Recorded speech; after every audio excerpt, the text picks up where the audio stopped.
अऊज़ुबिल्लाहि मिनश्शैतानिर्रजीम बिस्मिल्लाहिर्रहमानिर्रहीम अल्हम्दुलिल्लाहि रब्बिल आलमीन अस्सलातु वस्सलामु अला रसूलिल्लाह सल्लल्लाहु अलैहि वसल्लम रब्बिश्रह ली सदरी वयस्सिर ली अमरी वहलुल उक़्दतम मिन लिसानी यफ़क़हू क़ौली।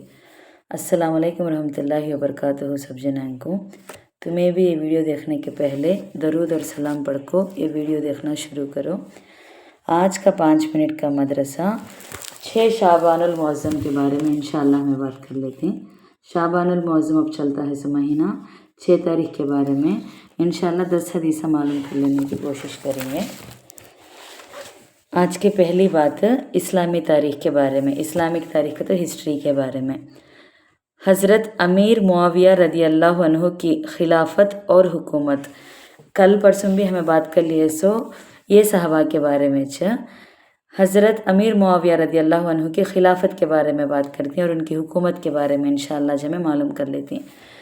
एक बात इनके बारे में बोलने का क्या है तो ऑलरेडी हमारे नबी पाक सल्लल्लाहु अलैहि वसल्लम पेशिन गोई बोल डाले हती। आगे की बात क्या कर को नबी पाक सल्लल्लाहु अलैहि वसल्लम की वफ़ात के बाद 30 साल तक कौन कौन हुकूमत करतींगा तो अबू बकर सिद्दीक़ रदी अल्लाह अन्हु, हज़रत उमर रदी अल्लाह अन्हु, उस्मान रदी अल्लाह अन्हु, अली रदी अल्लाह अन्हु 30 साल तक करती।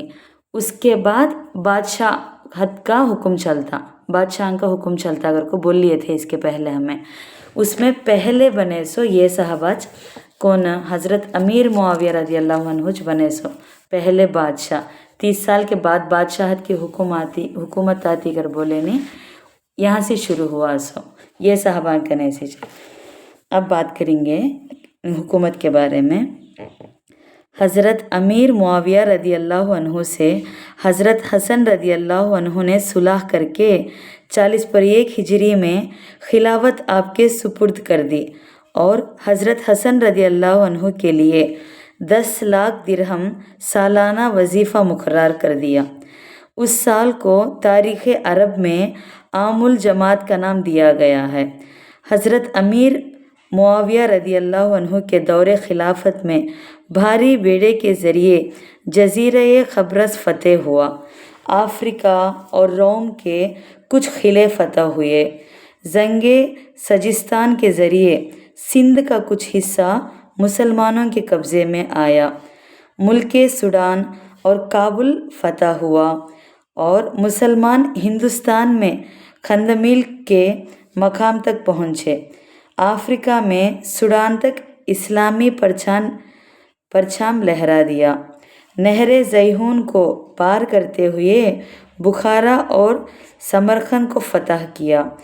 आपने कुस्तुनतिया पर ज़बरदस्त लश्कर रवाना किया। यही वो ग़ज़वा तो जंग है जिसमें शिरकत करने वालों की मग़फ़िरत की पेशिन गोई अल्लाह ताला के रसूल सल्लल्लाहु अलैहि वसल्लम ने दी थी। हज़रत अमीर मुआविया रदी अल्लाह अन्हु ने एक कामयाब हुक्मरान के हैसियत से बहरी फ़ौज तैयार की। मिस्र और शाम के साहिली इलाक़ों में जहाज़ साजी के कारखाने कायम किए।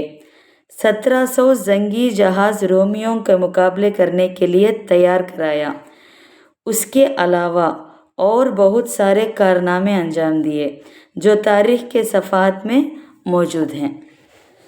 अब आपको दोमी बात हुजूर सल्लल्लाहु अलैहि वसल्लम की मौजिज़े के बारे में, एक चमत्कार के बारे में क्या बोली। इस उम्मत के बारे में पेशिन गोई को तो पहले आगे की बात बता डालना। रसूल अल्लाह सल्लल्लाहु अलैहि वसल्लम ने फरमाया, तुम लोग हूबहू उन लोगों के तरीक़ों की पैरवी करोगे जो तुमसे पहले गुज़रे हैं, यहाँ तक कि अगर वो एक जंगली जानवर सुसामर के सुराख में, सुसामर का तो छिपलक हती नहीं, रेत में जाती सो छिपलक, जंगली जानवर वो जानवर के सुराख में घुसे होंगे तो तुम भी उसमें घुस जाओगे।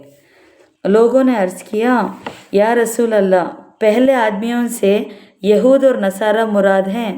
यहूद को तो यहूदियाँ, नसारा को तो ईसाइयाँ, क्रिश्चियना, उनके बारे में क्या तुम्हें बोलती हैं सोकर को साहबानो पूछती। रसूल अल्लाह सल्लल्लाहु अलैहि वसल्लम ने फरमाया, और कौन का तो यहूद और नसारा ही मुराद हैं। बुखारी 3456 अबू सईद खुदरी रदी अल्लाह अन्हु के रेफरेंस में से।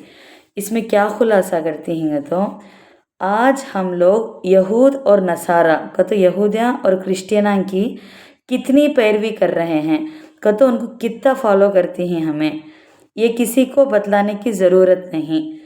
उम्मत के अहवल से बिल्कुल जाहिर है का तो क्रिश्चियना के यहूदियाँ के कल्चर फॉलो करना, ये क्रिश्चियना में से सेलिब्रेशन गाने क्या म्यूज़िक क्या इस्लाम के तरीके से कुछ भी होता नहीं है। कुछ भी ले लें दो, हमारे घर के बड़े बड़े क़िस्से हंदे भी क्या, काम काजां क्या, फंक्शनां भी क्या, ये बर्थडे आ गए सो उस तरफ सीच, शादियाँ का आ गए सो उस तरफ सीच, सूद आ गया सो लोना आ गई सो यहूदियाँ का नहीं सीच।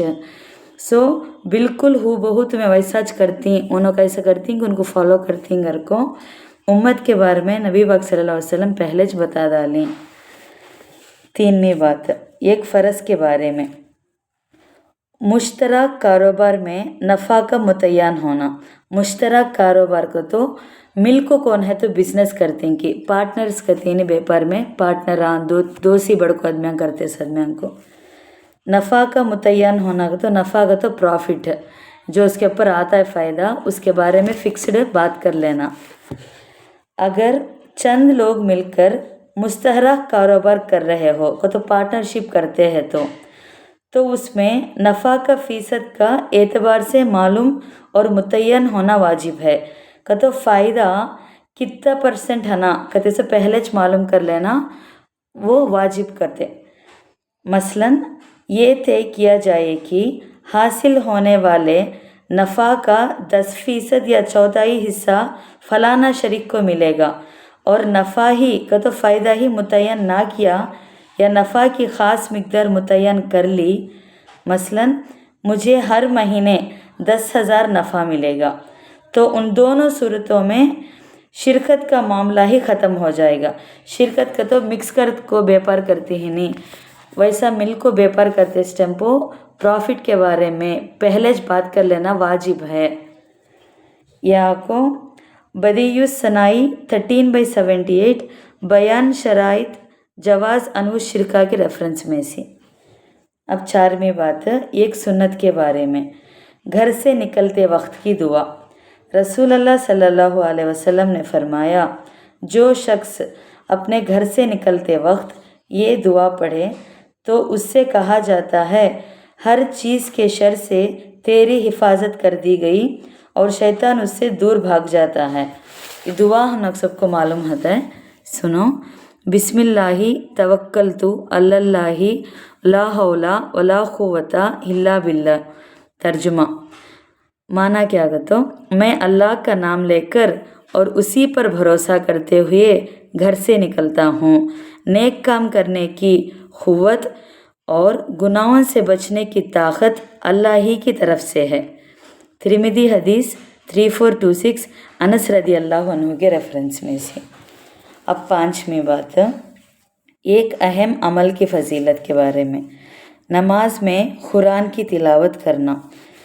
रसूल अल्लाह सल्लल्लाहु अलैहि वसल्लम ने फरमाया, नमाज में कुरान शरीफ की तिलावत बग़ैर नमाज की तिलावत से बेहतर है और बग़ैर नमाज कुरान की तिलावत सुभान अल्लाह और अल्लाहु अकबर की तस्बीह से पढ़ने से बेहतर है। सुभान अल्लाह और अल्लाहु अकबर की तस्बीह सदक़े से बेहतर है और सदक़ा रोज़े से बेहतर है और रोज़ा जहन्नम से बचने के लिए ढाल है। कंजुल उमल 2303 आयशा रदी अल्लाह अन्हा के रेफरेंस में से। अब आपको 6वीं बात, एक गुनाह के बारे में, किसी की गीबत करना। गीबत का तो पीछे बोलना। रसूल अल्लाह सल्लल्लाहु अलैहि वसल्लम ने फरमाया, से पूछा गया गीबत क्या है, गीबत का तो कहेगा पूछें। आप सल्लल्लाहु अलैहि वसल्लम ने फरमाया, अपने भाई की ऐसी बात का जिक्र करना जो उसे अच्छी ना लगती हो। सवाल करने वाले ने फिर पूछा, आपका क्या ख्याल है अगर वो बात उसके अंदर मौजूद हो جو میں کہہ رہا ہوں۔ تو آپ صلی اللہ علیہ وسلم نے فرمایا جو تم کہہ رہے ہو اگر وہ اس کے اندر ہو تب بھی تو تم نے اس کی غیبت کی، اور اگر وہ بات اس کے اندر نہ ہو تب تو تم نے اس پر الزام لگایا۔ ہے سو بولے تو بھی غیبت کرتے، نہیں ہے سو بھی بولے تو الزام کرتے تو اچھا کتا بھی بات کرے جا کمیا بولنا نہیں سو الزام لگانا نہیں۔ ترمذی 1934 ابو ہریرہ رضی اللہ عنہ کے ریفرنس میں سے۔ 7ویں بات دنیا کے بارے میں، دنیا میں سود کھانا اور کھلانا، سود کا تو انٹرسٹ بولتے نہیں وڈی اسے۔ حضرت جابر رضی اللہ عنہ فرماتے ہیں کہ رسول اللہ صلی اللہ علیہ وسلم نے سود کھانے اور اس کے کھلانے والے نیز سود کے معاملے کو لکھنے اور اس کی گواہی دینے والے سب پر لعنت فرمائی ہے، اور فرمایا کہ یہ سب گناہ میں برابر ہیں۔ صحیح مسلم حدیث 4177 جابر رضی اللہ عنہ کے ریفرنس میں سے۔ اب 8ویں بات آخرت کے بارے میں، جہنم کا جسم کیسا ہوگا۔ حضرت ابن عباس رضی اللہ عنہ فرماتے ہیں کیا تم جانتے ہو کہ دوزخیوں کی چوڑائی کتنی ہے؟ حضرت مجاہد اعلیٰ رحمۃ اللہ فرماتے ہیں کہ میں نے کہا نہیں، فرمایا خدا کی قسم تم نہیں جانتے دوزخیوں کے کان کے لو اور مونڈے کے درمیان 70 سال چلنے کے باقدر فاصلہ ہوگا۔ کان کے مونڈے کے بیچ میں 70 سال تک چلنے کا فاصلہ تو ڈسٹینس ہے، جس میں خون اور پیپ بھری وادیاں ہوں گی۔ مستدرک 3630 کے ریفرنس میں سے۔ اب 9ویں بات طب نبوی سے علاج، وسوسہ دور کرنے کی دعا۔ رسول اللہ صلی اللہ علیہ وسلم نے فرمایا لوگ ہمیشہ اپنے دل میں مخلوقات وغیرہ کے بارے میں خیالات پکاتے رہیں گے یہاں تک کہ کہا جائے گا، یعنی دماغ میں وسوسہ آئے گا کہ ساری مخلوق کو اللہ تعالیٰ نے پیدا کیا، تو اللہ تعالیٰ کو کس نے پیدا کیا؟ لہٰذا جس شخص کے دل میں اس قسم کا وسوسہ پیدا ہو تو وہ فوراً یہ کہے آمنت باللہ، میں اللہ پر ایمان لایا کر کو بول لینا۔ صحیح مسلم 360 ابو ہریرہ رضی اللہ عنہ کے ریفرنس میں سے۔ 10ویں بات قرآن کی نصیحت کے بارے میں، دنیا میں اجنبی یا مسافر کی طرح رہو۔ رسول اللہ صلی اللہ علیہ وسلم نے فرمایا دنیا میں اس طرح رہو جیسے کوئی اجنبی پردیسی رہتا ہے یا راستہ چلتا مسافر۔ صحیح بخاری حدیث 6416 ابن عمر رضی اللہ عنہ کے ریفرنس میں سے۔ الحمدللہ آج کا 5 منٹ کا مدرسہ 6 شعبان المعظم کے بارے میں ہمیں بات کر لی ہے۔ انشاءاللہ کل 7 شعبان کے بارے میں دیکھیں گے۔ السلام علیکم ورحمۃ اللہ وبرکاتہ۔